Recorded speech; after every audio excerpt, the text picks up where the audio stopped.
চুরি হওয়া মোবাইল ফোনের আইএমইআই নাম্বার পরিবর্তন করে সেই মোবাইল ফোন বাজারে নতুন দামে বিক্রি করা চক্রের এক সদস্যকে গ্রেফতার করেছে ডিবি সাইবার বিভাগ।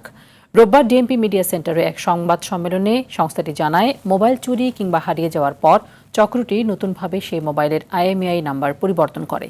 রাজধানীতে ৮ থেকে ১০টি চক্র সক্রিয় বলে জানায় ডিবি পুলিশ। আটককৃত ব্যক্তির কাছ থেকে আইএমইআই পরিবর্তনের সফটওয়্যার ও সরঞ্জাম সহ ২টি ল্যাপটপ উদ্ধার করে ডিবি।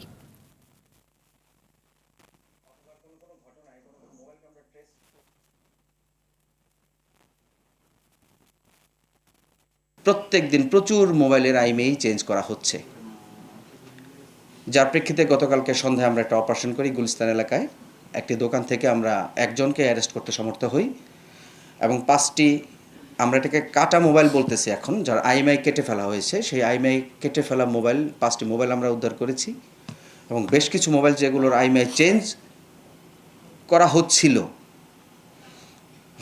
হওয়ার জন্য জমা হয়েছিল, সেই মোবাইলগুলো আমরা উদ্ধার করেছি।